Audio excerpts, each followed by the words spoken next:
This is already my third time or fourth time ko na kasi.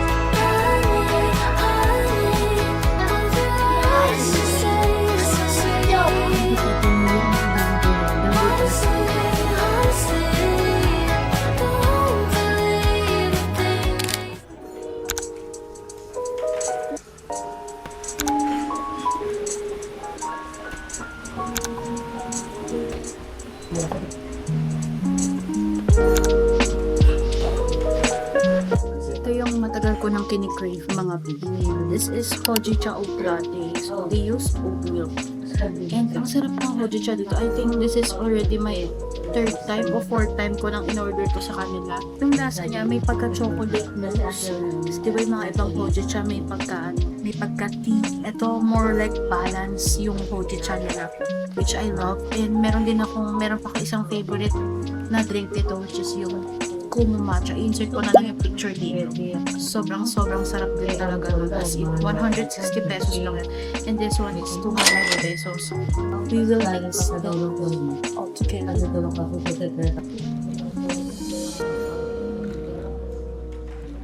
Cheers!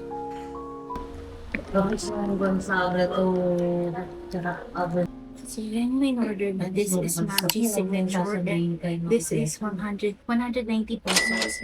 And ano siya, meron siyang chocolate drizzle sa is meron siyang coffee pack. Sobrang sarap din nito kasi buong-buo yung pagka-coffee bean niya and nagbe-blend well siya talaga sa chocolate. Basta if you wanted a full detailed review, please, you can visit my Instagram account, @joel.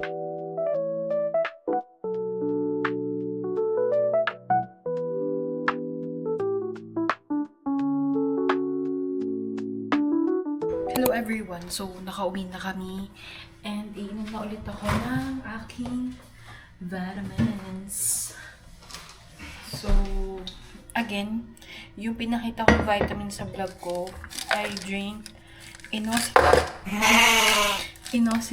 Ayan, from Dr. Daily. Hindi ko pa masabi yung result niya, but I must say, parang mas okay yung pure for me. Again, iba-iba tayo ng katawan. So, pero parang too early to judge pa muna. And then, vitamin C. So, 3 capsules muna kasi hindi ko kaya ng marami. I mean, dalawang inositol and then isang vitamin C. Ito yung ginagamit ko na vitamin C. Actually, multivitamin siya from NecoC. So, matagal ko na itong ginagamit or iniinom. Parang like, mahigit 1 year na. 2 years ko na ata yung vitamin C. And then, I'm gonna drink this. Another one, ashwagandha.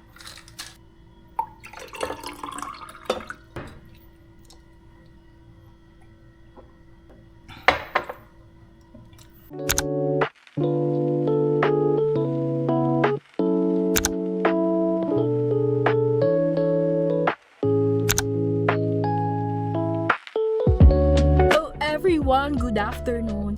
So, alis kami today kasi meron akong face-to-face agenda sa work ko dito sa may Makati.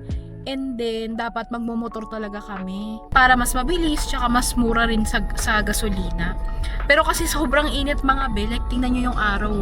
Napagdesisyonan namin na sasakyan na lang. Anyway, ayun lang yung agenda ko ngayon. Tapos, yeah. Let's see kung ano mangyayari sa araw natin ngayon. Actually, 2:42 na in the afternoon. Tapos na yung work errand ko, yung face-to-face work errand ko. Di na ako nag-vlog dun kasi, syempre, nakakaya mag-vlog. Tsaka, client, kasi siya. And for confidential purposes. But anyway, hinatid na rin namin yung ka-work ko dito lang din around Makati. Tapos, kakain lang kami dito sa Meche. Ayan siya. Walang pila ngayon, guys. So, today is Thursday ba ngayon? Thursday. So, wala siyang pila. Last time kasi na pumunta kami dyan, haba ng pila. So, dito na kami magde-dinner. And then, I think uwi na rin kami afternoon. Alam nyo ba guys, kanina galing pa kaming Malabon tsaka Navotas kasi sinamahan namin yung parents ni Patrick tsaka yung tita niya. Hello Tita Edith, tsaka kay Mama B tsaka kay Papa Litz. If you're watching, nanonood kasi sila ng vlog ko. So, sinamahan namin sila kanina sa May Navotas tsaka sa Malabon. Tapos kumain kami kila Aling Melis. Pinakita na yun sa feature, guys. Sorry kung di ako nakatingin sa camera kasi nagiging mindful ako sa nilalakaran ko. Anyway, nag-withdraw lang ako para may pambayad kami ng kakainan namin. Dito kami sa Chicken House Express. So going back ayun, kaya parang dami nangyari sa araw ko ngayon.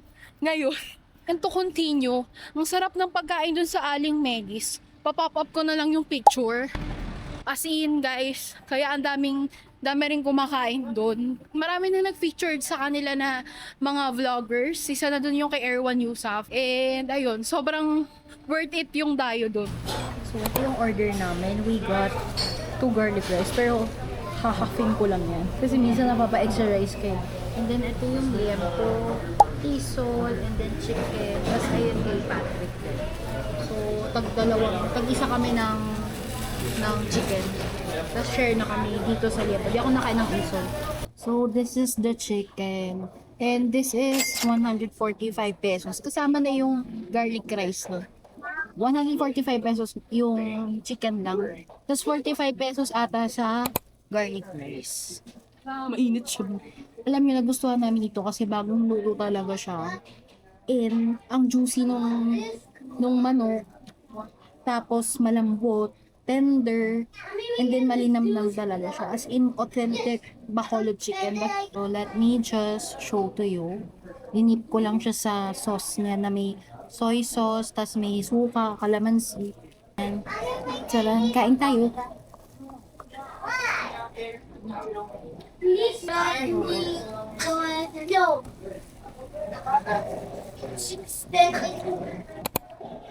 Toasty talaga siya.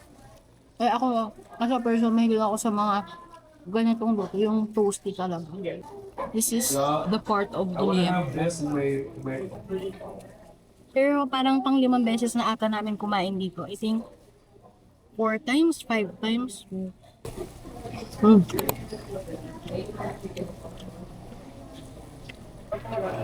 Pwede po video man. Pwede po video man.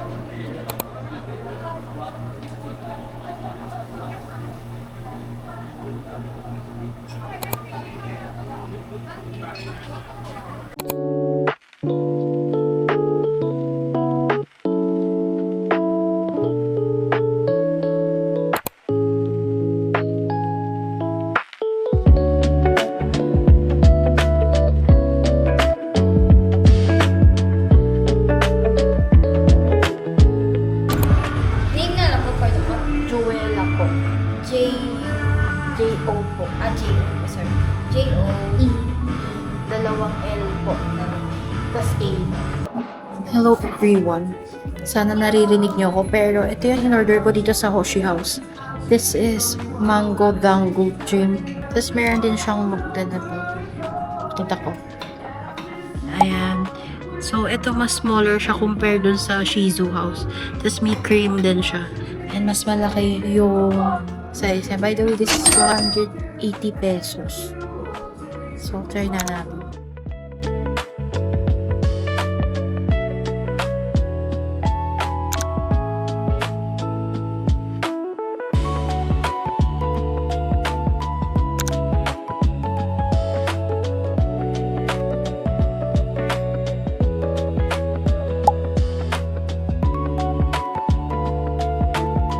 Going back, we also got croissant inside man.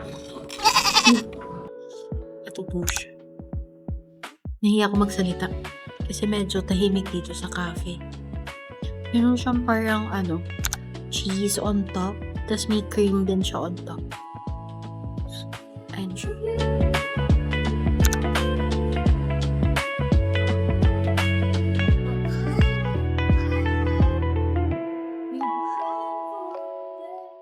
Ito yung labas ng Hoshi House na ininuman namin ng matcha.